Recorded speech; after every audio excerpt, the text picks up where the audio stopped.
जय हिंद साथियों, स्वागत है आपका एनसीईआरटी क्लासेस के ऑनलाइन प्लेटफॉर्म पर। मित्रों, हम लोग संस्कृत व्याकरण को पढ़ रहे हैं और संस्कृत व्याकरण में हम लोग संधि के बारे में जानेंगे। संधि में जैसा कि हमने स्वर संधि के बारे में बता दिया है, स्वर संधि में हमने आपको बताया है दीर्घ संधि, गुण संधि, उसके बाद वृद्धि संधि के बारे में बताया है, यण संधि, आयाज संधि, आयाद संधि, पूर्व रूप, पर रूप और प्रकृत भाव। स्वर संधियों में हमने आपको यहाँ तक बताया है। व्यंजन संधि भी शुरू कर दिए हैं और व्यंजन संधि में आपको हमने 3 व्यंजन, एक ष्टुत्व व्यंजन, ष्टुत्व व्यंजन और जस्त्व संधि, इतनी संधियों के बारे में आपको हम बता चुके हैं। आज आपको हम बताएंगे एक नई संधि जो है चत्व संधि। चत्व संधि, चत्व संधि का जो सूत्र होता है वो होता है खरीच। खरीच ये आपका है सूत्र। और ये जो खरीच है, इस सूत्र का जो मतलब है क्या होता है, इसको हम लोग जाने।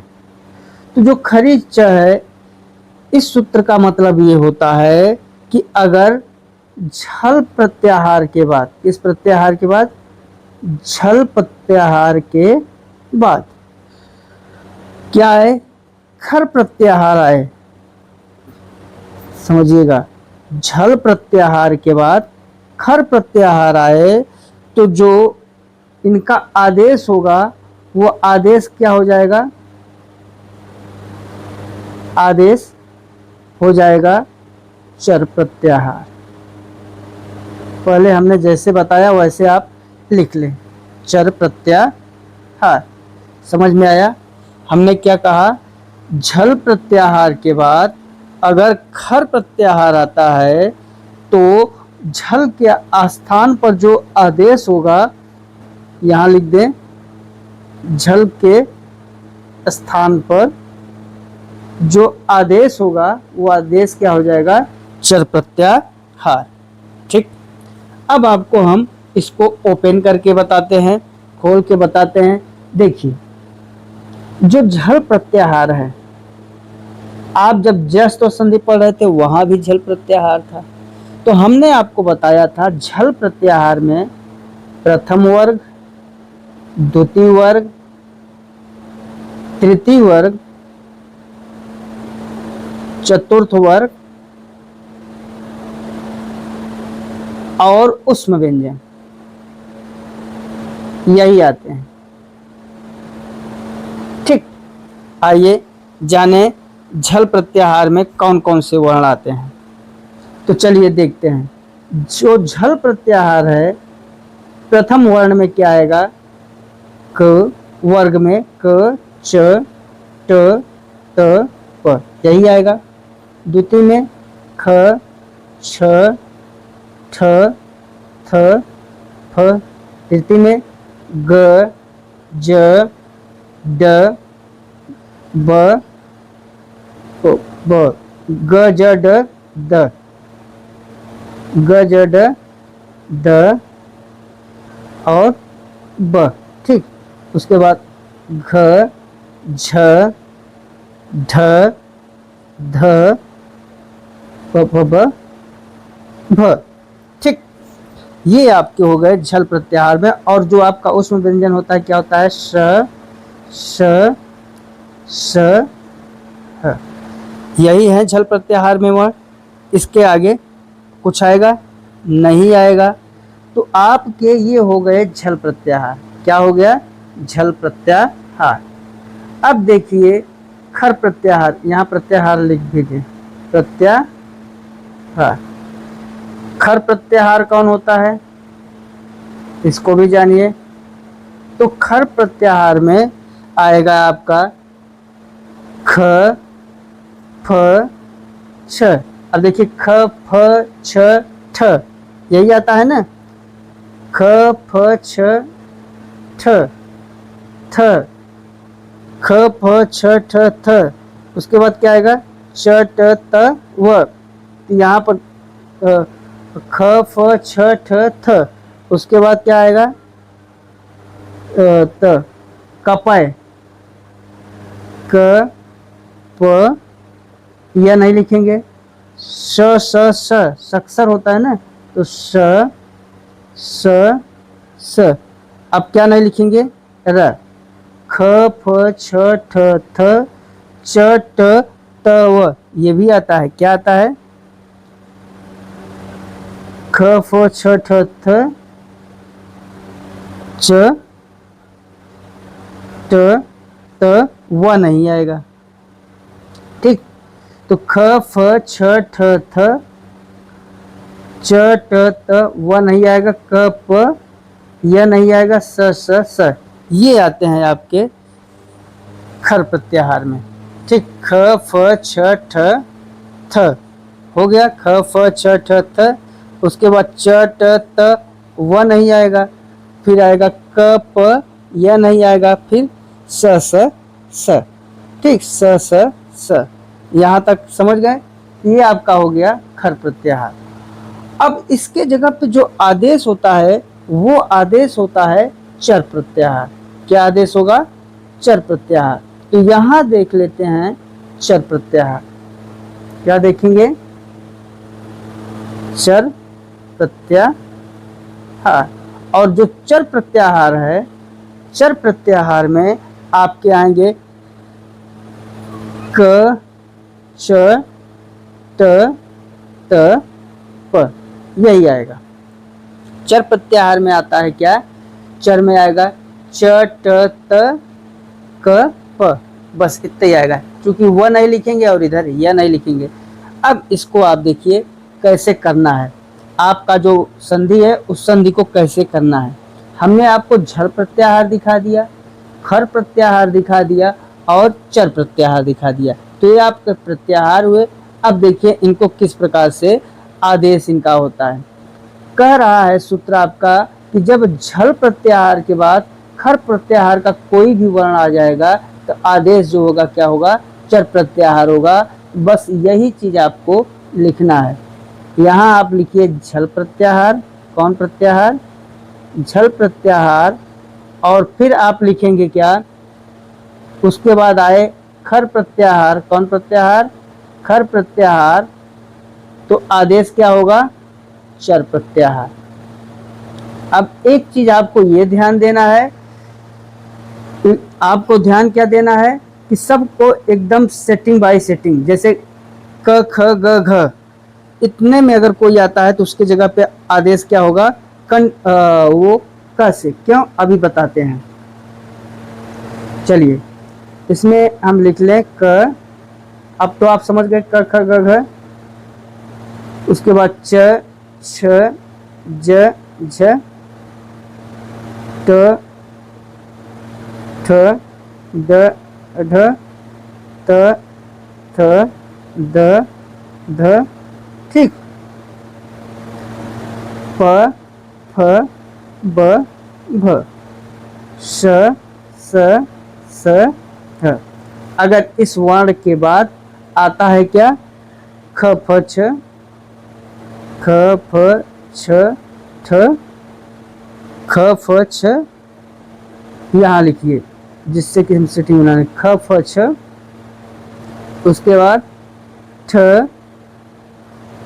थ, च, ख, फ, छ, ठ, थ, च। उसके बाद ट, त, क। और यहाँ पर प, श, स, प, स, स, स। इतना ही आएगा, स, स, र। तो ये आपका हो गया खर प्रत्याहार। इनके जगह पर जो आदेश होगा, अगर ये वर्ण के बाद ये वर्ण आए तो आदेश क्या हो जाएगा चर में। आपको ऐसे लिख लेना है क च ट त और प। ठीक। अब आप कहेंगे हमने ऐसा क्यों किया, तो हमने ऐसा इसलिए किया क्योंकि ये देखिए क ख ग घ कहाँ से बोले जाएंगे, कंठ से। कहाँ से बोले जाएंगे, कंठ से। तो जो वर्ण आएगा कहाँ से आएगा, कंठ से ही आएगा। अब इसके बाद खर प्रत्याहार का कोई भी वर्ण आ जाए, इससे नहीं मतलब है। ख फ छ ठ थ च ट त उ अ क प य स स। ठीक। तो इनमें से कोई भी आ जाए, इनसे कोई लेना देना नहीं, बस लेना देना किसके है, इससे। चूंकि आदेश झल के स्थान पर आदेश होता है, इसी प्रकार इससे ताल, इससे मूर्धा और इससे दंत और पोष्ठ। समझ में आया। जितने हैं, अगर झल के बाद खर आता है, खर प्रत्याहार का कोई भी वर्ण आएगा तो जो आदेश होगा, आदेश किसमें हो जाएगा, चर में। और चर में आदेश इस ढंग से होगा। अगर क ख ग घ के बाद कोई वर्ण आता है तो क में, च छ ज झ के बाद कोई भी आता है च में, ट ठ ड के बाद कोई भी आता है ट में और त में, मतलब कुल मिला के पहले वर्ण अपने। इतना समझ में आया। आइए इनका हम लोग देखें उदाहरण। चलिए इनका देखिए उदाहरण। जैसे हमने लिख दिया सदकार। क्या लिख दिया, सदकार। अब आप समझिए ये क कौन प्रत्याहार में है, कर खर प्रत्याहार का वर्ण है, बिल्कुल है, ये खर प्रत्याहार का है। द झल प्रत्याहार का है, बिल्कुल है। जब झल के बाद खर आए तो जो आदेश किसमें होगा, आदेश होगा चर प्रत्याहार में। यही बताया है, चर प्रत्याहार में आदेश करना है। द झल प्रत्याहार का है, क खर प्रत्याहार का है। तो ये जो द है, द किस वर्ग का है, तो जो द है ये द किस वर्ग का है, त वर्ग का। तो हम कहाँ से लाएंगे, किसे लाएंगे, त को लाएंगे। किसको लाएंगे, त को लाएंगे। तो यहाँ से बनेगा क्या, यहाँ से हो जाएगा सत धन कार। अब चूंकि ये हमने कंडीशन बता दी, झल प्रत्याहार के बाद खर प्रत्याहार, तो आदेश हो गया किसमें, चर प्रत्याहार में। और चर प्रत्याहार में कौन सा वर्ण आएगा, तो चूंकि त वर्ग का है द, इसलिए त आएगा। तो ये क्या बन जाएगा, सत्कार। ठीक, कोई दिक्कत नहीं होनी चाहिए, पूरा समझ में आ रहा है। अगला उदाहरण देखिए। जैसे हम लोग लिख दें दिक धन पाल। अब आप समझिए कौन सा प्रत्याहार, आपने देखा यहां झल प्रत्याहार,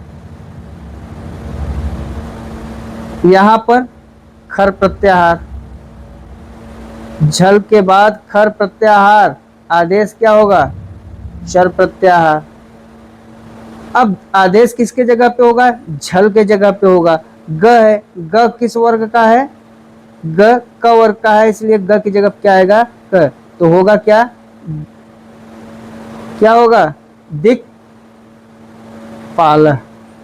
ठीक, हमने क्यों का किया, क्योंकि ग क वर्ग का है, इसलिए यहां से हो जाएगा दिक्पाल। और इसे साथ में लिखे तो दिक्पाल। ठीक है, कोई दिक्कत, ये भी हो गया। और उदाहरण देखें, चलिए और उदाहरण देख लीजिए। छेद धन तव्यम, छेद धन तव्यम। चलिए देखिए, द किस वर्ग प्रत्याहार का प्राणी है, मतलब वर्ण है झल प्रत्याहार का, प्लस त आपका खर प्रत्याहार का, चट त खर प्रत्याहार। आदेश किसमें होगा, चर तो संधि के सूत्र से, खरी च मतलब झल प्रत्याहार के बाद खर प्रत्याहार आए तो आदेश होगा चर प्रत्याहार में। और ये जो आदेश होगा किसके जगह पे होगा? झल प्रत्याहार के वर्ण की जगह होगा। चूंकि झल प्रत्याहार का वर्ण द है तो द किस वर्ग का है? त वर्ग का, इसलिए कौन सा वर्ण आएगा? त आएगा। तो आपका यहाँ से क्या हो जाएगा छेत धन छेत धन तव्यम ना करके डायरेक्ट लिख दें छेत तव्यम, यही होगा। अब इसको आधा लिख दें तो छेतव्यम, ये हो जाएगा। कोई दिक्कत नहीं होनी चाहिए, ठीक है। तो ये आपका था कौन सा संधि? चरत्व संधि। कौन सी संधि थी? चरत्व संधि। अगली संधि देखिए, अगली संधि है आपकी अनुस्वार संधि। अनुस्वार संधि। अनुस्वार संधि का जो सूत्र है, सूत्र क्या है? मो अनुस्वार, मो अनुस्वार।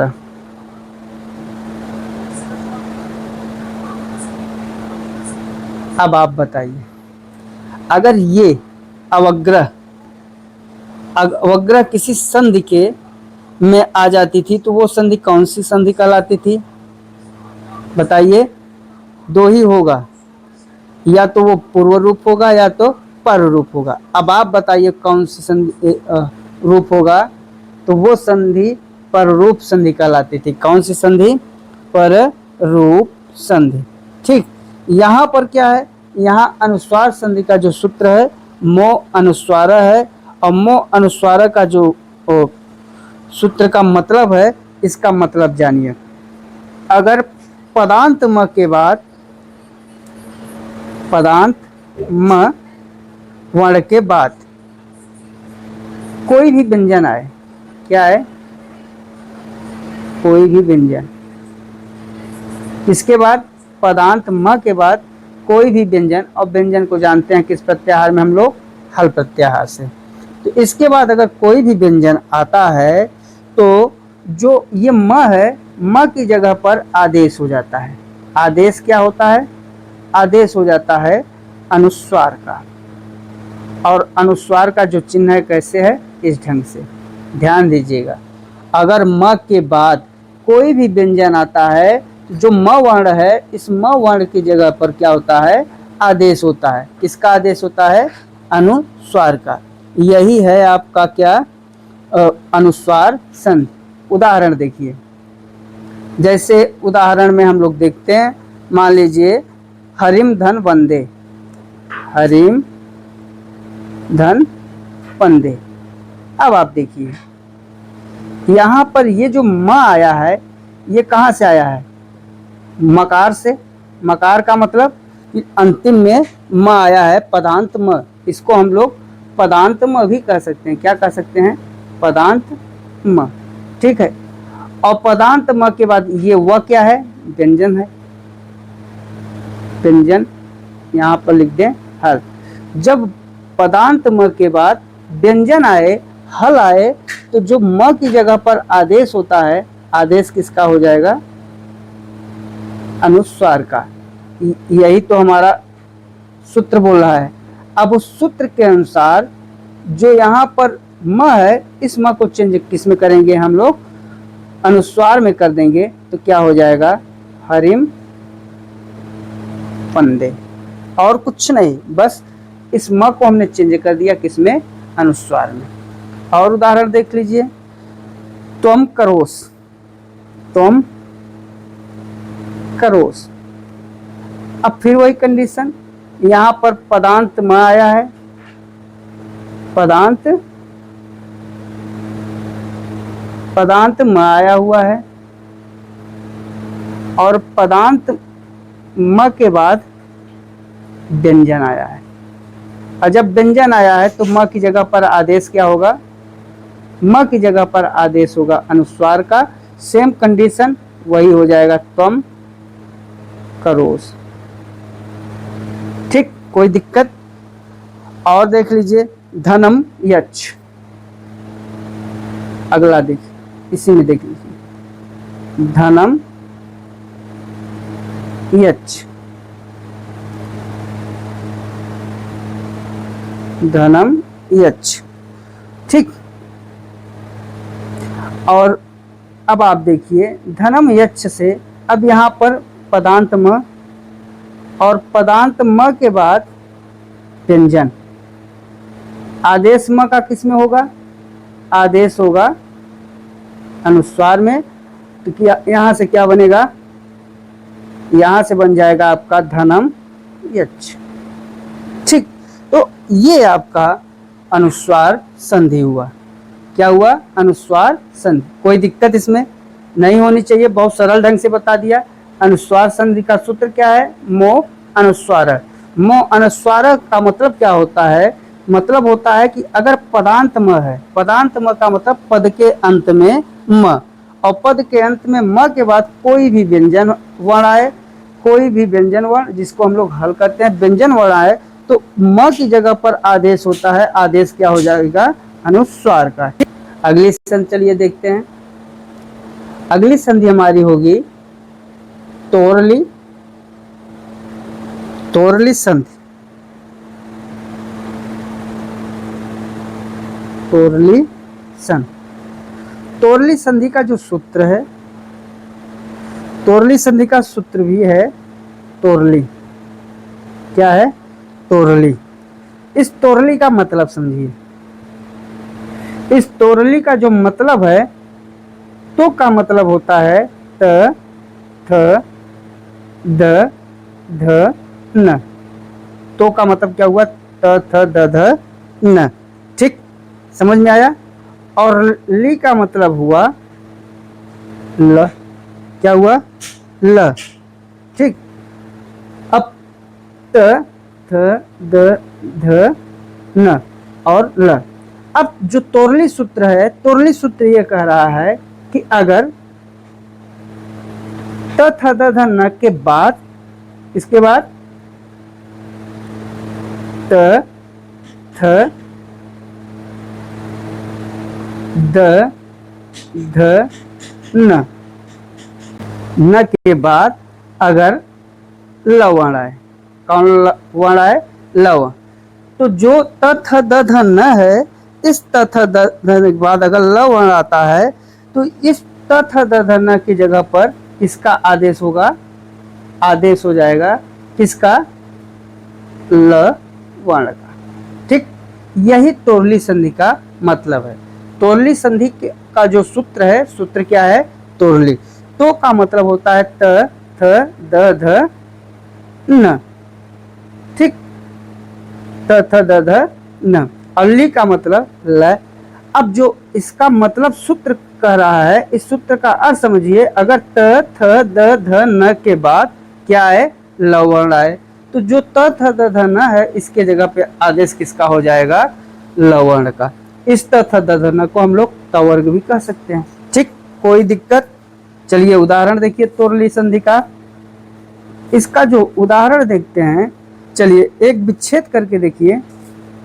उद धन लिखितम।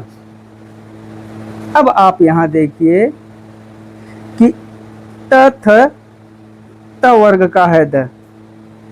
द किस वर्ग का है? त वर्ग का। और उसके बाद आया हुआ है लवण।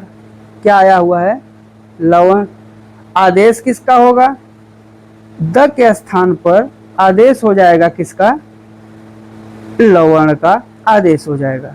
तो यहां से हम लोगों का जो बनेगा शब्द क्या बनेगा? उ ल लिखितम। इसको हम लोग अच्छे से लिखें तो क्या बनेगा? उल्लिखितम। लिखितम। ठीक है। तो ये आपका हुआ तोरली संधि का उदाहरण। और उदाहरण देख लीजिए, जैसे उद धन लेख। सेम कंडीशन है। त, थ, द, ध, न के बाद लवण, कौन ये चेंज हो जाएगा किसमें? ये चेंज हो जाएगा आपका लवण में। किसमें चेंज होगा? लवण में चेंज हो जाएगा। तो क्या हो बनेगा? उल्लेख। उल्लेख। ठीक। उसके बाद और देख लीजिए वही कंडीशन, तद धन लय, द के बाद लय बदल जाएगा किसमें, तल्लय। तो ये आपके तोरले संधि के उदाहरण हुए। किस संधि के उदाहरण हुए, तोर संधि के।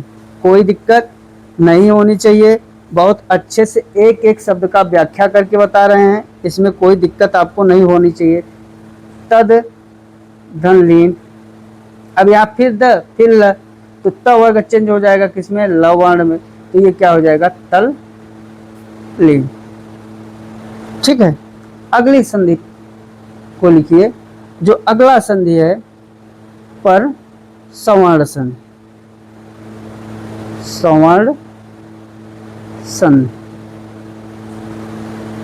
पर सवर्ण संधि क्या है, जो पर सवर्ण संधि का सूत्र है आपका, इसका जो सूत्र है अनुस्वारस्य यही पर सवर्ण, अनुस्वारस्य यही पर सवर्ण। ठीक, आइए एक एक का पहले मतलब बताएं। ये जो यही है, क्या है, यही, यही एक यह प्रत्याहार है। क्या है, यह प्रत्याहार।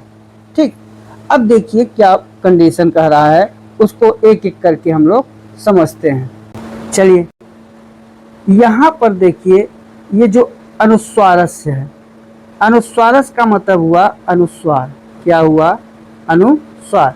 अनुस्वार को अभी बताया, इस चिन्ह से हम लोग प्रदर्शित करते हैं। अगर अनुस्वार के बाद क्या है, यह एक प्रत्याहार है। क्या है, प्रत्याहार। तो अनुस्वार के बाद यह प्रत्याहार आए तो इसके जगह पर आदेश हो जाता है। क्या होता है, किसके जगह पर, अनुस्वार के जगह पर आदेश होगा। आदेश क्या होगा, आदेश लिखा हुआ है पर सवर्ण। क्या लिखा हुआ है, पर सवर्ण। और पर सवर्ण क्या होता है, अनुस्वार के समान ही कोई वर्ण। किसके समान, अनुस्वार के समान कोई वर्ण।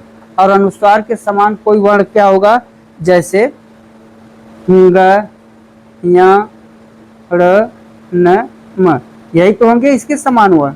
तो ये आदेश होता है। सबसे पहले हम लोग देख लें यह प्रत्याहार क्या है। जो यह प्रत्याहार है, यह प्रत्याहार आपका य लव के य से शुरू होता है और कपय के य तक जाता है। तो इसमें क्या क्या आएगा, य, र, ल, व, ये आ जाएंगे। उसके बाद पचवा अंग, अंग, या, ड़, न, म। ठीक, पूरा आपका वर्ण आ जाएगा केवल स को छोड़कर, मतलब उस व्यंजन को छोड़ दें तो उसके बाद पूरे वर्ण आ जाएंगे। ठीक है, तो चाहे इस ढंग से लिख लें, चाहे हम लोग डायरेक्ट पूरा एक क्लियर कंडीशन में लिख लें। क्लियर कंडीशन में लिखने का मतलब, प्रत्याहार तो हमने आपको बता दिया, य अलावा के य से शुरू होगा और कपय के य तक जाएगा। अब हम लोग क्या करते हैं, एक सही से लिख लेते हैं। क, ख, ग, घ, अंग, च, छ, ज, झ, य, ट, ठ, ड, ढ, ड़। ठीक,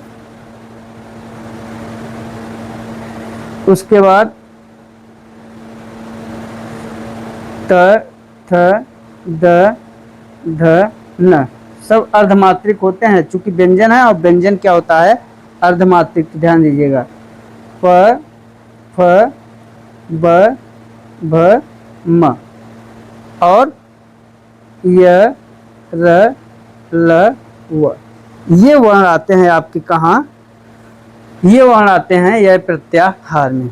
इतने ही वर्ण आते हैं, मतलब आप स, स, ह इसको छोड़ दें तो पूरे व्यंजन वर्ण यह प्रत्याहार में आते हैं। देखिए 5, 5, 10, 5, 15, 20, 25 और 4, 29 और 4 वही छूटते हैं। कौन, स, ह। तो कह रहा है अनुस्वारस से यही पर सवर्ण, अनुस्वारस पर सवर्ण के अनुसार कह रहा है कि अगर अनुस्वार के बाद, किसके बाद, अनुस्वार, अनुस्वार को हमने बताया कि जो बिंदी होती है, इसके बाद अगर यह प्रत्याहार के ये पूरे वर्ण आएंगे तो जो अनुस्वार है, इस अनुस्वार की जगह पे क्या होगा, आदेश होगा। और आदेश क्या होगा, पर सवर्ण वर्ण, मतलब पर सवर्ण का मतलब अनुस्वार के समान ही वर्ण। अब देखिए अनुस्वार के समान जो वर्ण है, हर एक देखिए क ख ग घ अंगा में क्या होगा, अंगा। अगर इनमें से आता है तो अंग, इनमें से है तो य, इनमें से ड़, इनसे न, इनसे म। ठीक, तो ये आपका हुआ क्या, पर सवर्ण का मतलब। समझ में आ गया, अंगा या ड़ न म।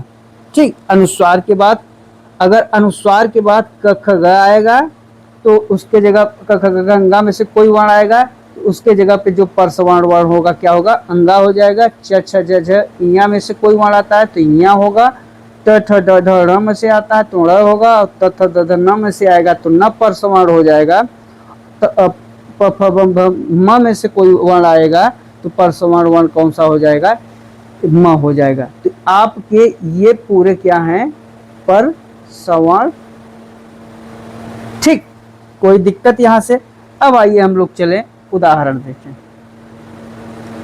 उदाहरण देखिए, जैसे गंग प्लस गा। अब देखिए ये क्या है, ये आपका है अनुस्वार। क्या है, अनुस्वार आया हुआ है ना। अनुस्वार के बाद यह वर्ण का देखिए क ख ग आया हुआ है, यह प्रत्याहार का वर्ण है। कौन प्रत्याहार है, यह प्रत्याहार का वर्ण है। तो इस अनुस्वार की जगह पे जो आदेश होगा, आदेश क्या होगा, पर सवर्ण वर्ण। क्या आदेश होगा, पर सवर्ण। अब आप देखिए कि कैसे हम समझेंगे कि पर सवर्ण क्या है। तो आप देख रहे हैं कि यहाँ पर आया हुआ क्या है, ग। और जब ग आया है तो ये क ख ग घ अंगा, तो इसका जो पर सवर्ण हमने बताया है, अंगा बताया है। तो इसके जगह पे जो आदेश पर सवर्ण है क्या होगा, ग। तो यहाँ से क्या हो जाएगा, गंग गा। ठीक, कोई दिक्कत, गंग गा। अब चूंकि ये अर्धमात्रिक में है तो इसलिए अर्धमात्रिक का चिन्ह लगा देंगे। तो ये आपके गंगा क्या हुआ, गंगा। ठीक, इसको कहीं कहीं हम लोग गंगा को कहीं कहीं इस ढंग में लिखते हैं और कहीं कहीं ऐसे कर देते हैं, गंगा। तो ये भी सही है और ये भी सही है, दोनों सही हैं। दूसरा उदाहरण देखिए, संग, और यहाँ पे हमने ख कर दिया। अब आप देखिए कौन सा अनुस्वार है, अनुस्वार के बाद यह वर्ण प्रत्याहार का वर्ण, यह प्रत्याहार वर्ण। तो यहाँ पर अनुस्वार की जगह क्या करेंगे, अनुस्वार की जगह ख किसका है, क ख ग घ ng। तो यहाँ से जो पर सवर्ण होगा क्या होगा, ng। तो अब यहाँ पे क्या हो जाएगा, संग ख। ये भी हो सकता है, ये भी हो सकता है, संग ख। ठीक, तो चाहे आप ये लिखें चाहे आप ये लिखें, दो के दोनों क्या हैं, सही हैं, इसमें कोई दिक्कत। इसी प्रकार और उदाहरण है, बहुत उदाहरण है। अंकित, अंक, अंचित। जैसे अंचित को देखिए, अंक और चित। अब आप देखिए यहाँ पर अंग अनुस्वार है, अनुस्वार के बाद क्या आया हुआ है, यह प्रत्याहार। आदेश अनुस्वार पर होगा, अनुस्वार पर जो आदेश होगा क्या होगा, ची, च छ ज झ या। तो पर सवर्ण वर्ण क्या हो जाएगा, इसका पर सवर्ण या हो जाएगा। क्यों होगा, क्योंकि च वर्ग का है और च छ ज झ ये परसवर्ण वर्ण है। इसका जो परसवर्ण वर्ण यहाँ हो जाएगा, क्या बनेगा? अंचित। क्या बन जाएगा? अंचित, ये बनेगा। ठीक। अब यहाँ पर अगर संस्कृत से लगा दें, यहाँ भी लगा दें, कोई दिक्कत नहीं होगी। तो ये आपका हुआ परसवर्ण संधि। अब परसवर्ण संधि के बाद आपका एक संधि और बचता है, अनुनासिक संधि। कौन सी संधि बचती है? अनुनासिक संधि। ठीक है। अगली संधि अनुनासिक संधि। कौन सी संधि होगी? अनुनासिक संधि। और अनुनासिक संधि का जो सूत्र है क्या है? इसका जो सूत्र है, यरो अनुनासिके, यरो अनुनासिके अनुनासिक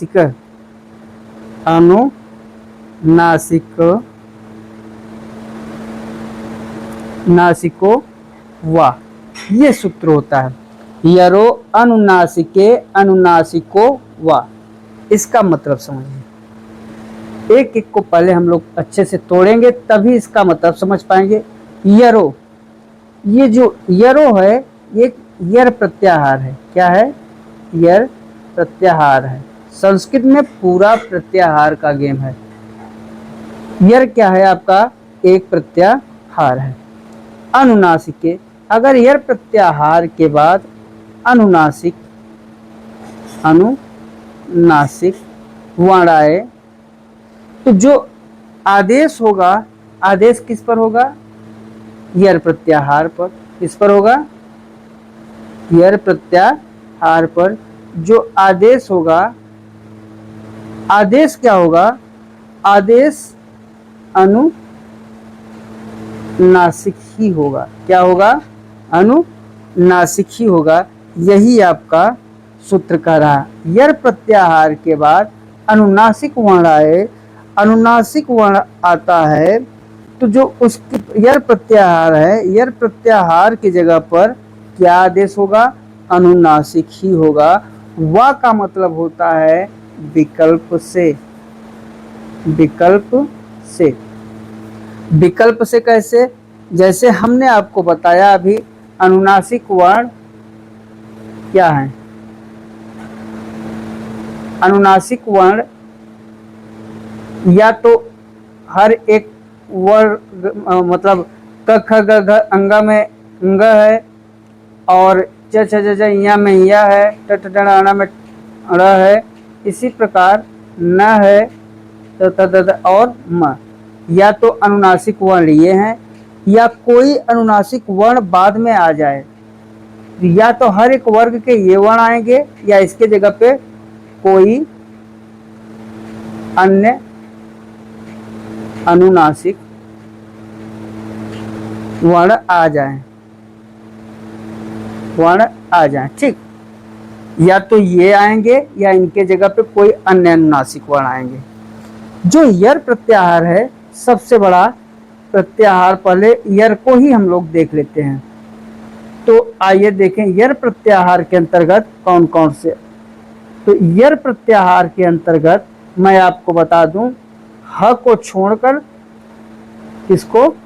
ह को छोड़कर सभी व्यंजन आ जाएंगे। क, ख, ग, घ, ङ, च, छ, ज, झ, य। ध्यान दीजिएगा सब अर्धमात्रिक में है। य, ट, ठ, ड, ढ, ण, त, थ, द, ध, न।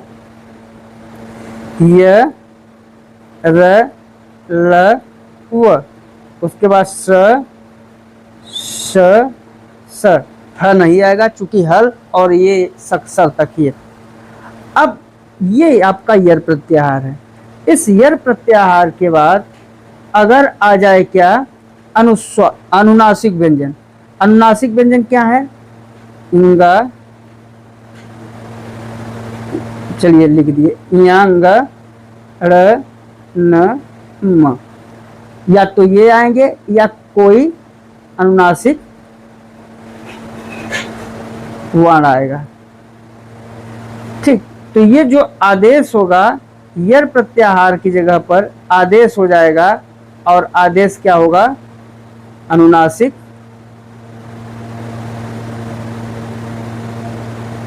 वर्ण होगा। अब ये अनुनासिक वर्ण हम वा, सूत्र में वा है, और वा का मतलब होता है विकल्प से। विकल्प से मतलब अगर इनमें यूज हुआ वर्ण है तो इसका अनुनासिक वर्ण वही परसवर्ण अंग, इसका या, इसका अड़, इसका न, और प फ भ भ म भूल गए हैं तो यहाँ पर लीजिए प फ ब भ म, इसका क्या हो जाएगा? म हो जाएगा। ठीक, तो ये पूरे अनुनासिक वर्ण हैं जो आएंगे। चलिए उदाहरण से देखते हैं और क्लियर होगा। उदाहरण क्या है? उदाहरण देखिए, जैसे हमने लिख दिया प्राक धन मुख। क्या लिखा? प्राक धन मुख। अब आप समझिए ये है किसका? तो आपने कहा ये यर प्रत्याहार में आएगा। इसमें आएगा यर प्रत्याहार में। और यर प्रत्याहार के बाद यहां पर आप देख रहे हैं अनुनासिक वर्ण आ रहा है। कौन सा वर्ण आ रहा है? अनुनासिक वर्ण। अनुनासिक वर्ण कौन होते हैं? अंगा, या, र, न, म, यही तो अनुनासिक वर्ण है। और इसके बाद कोई भी आते, यहाँ अनुनासिक वर्ण। अब जो यर प्रत्याहार है इसके जगह पर आदेश होगा। आदेश क्या होगा? चूंकि यहाँ पर क है और क में अनुनासिक परसवर्ण वर्ण क्या है? अंग है, इसलिए यर प्रत्याहार में क्या आदेश हो जाएगा? अंगा का आदेश हो जाएगा। जब अंगा का आदेश हो जाएगा तो ये क्या बन जाएगा? प्रांग मुख। ठीक, क्या बनेगा? प्रांग मुख। कोई दिक्कत? अब चूंकि ये विसर्ग है तो विसर्ग लगा देंगे। तो ये आपका उदाहरण हुआ। और कोई देख लीजिए, जैसे जगत धन नाथ। अब आप जान रहे हैं यर प्रत्याहार है, और यर प्रत्याहार के बाद अनुस्वार है, और अनुनासिक है। क्या है? अनुनासिक वर्ण है। अब यर प्रत्याहार पर जो हम आदेश करेंगे उसको ध्यान देना है। अब देखिए आदेश क्या करेंगे, चूंकि त थ द ध न, इसका जो अनुनासिक व्यंजन होगा वो क्या होगा? न। तो हम क्या करेंगे? लिखेंगे ज ग। अब इसके त के जगह पे अनुनासिक वर्ण परसवर्ण में जगन धन नाथ उतार लेंगे। अब चूंकि ये आधा है इसलिए ये क्या हो जाएगा? जगन नाथ। ठीक, तो ये आपका हुआ अनुनासिक संधि। कौन सी संधि हुई? अनुनासिक संधि। और उदाहरण है इसके तत्धर्मित्रम, तन्मित्रम। तो आप इसको आगे हम लोग अभ्यास के माध्यम से दोहराएंगे। तो आज का जो हमने संधि बताया, आपको आज हमने चतुः संधि बताया। कौन संधि? चतुः संधि। उसके बाद हमने आपको बताया अनुस्वार संधि और अनुनासिक संधि। इतनी संधियां आज आपको हमने बताई। और तोरली संधि भी बताया है। कौन सी संधि? तोरली संधि। और अनुस्वार संधि को हम लोग परसवर्ण संधि भी कहते हैं, तो इसके जगह पे परसवर्ण संधि लिख लीजिए। तो परसवर्ण संधि। तो आज हमने आपको 4 संधि बताया: चतुः संधि, परसवर्ण संधि, अनुनासिक संधि और तोरली संधि। इसके बारे में बताया। इनको आप लोग अभ्यास करिएगा अभ्यास के माध्यम से सीख जाएंगे और हम जब 1000 प्रश्नों की श्रृंखला लेके चलेंगे तो उनमें और क्लियर आपको करते चले जाएंगे। ठीक है साथियों, इन्हीं बातों के साथ अगले वीडियो में हम लोग चर्चा करेंगे विसर्ग संधि की। आज हमने आपको व्यंजन संधि भी पूरा समाप्त कर दिया, स्वर संधि भी समाप्त कर दिया संस्कृत में। अब आपको हमें विसर्ग संधि अगले वीडियो में पढ़ाएंगे। तब तक के लिए जय हिंद, जय भारत।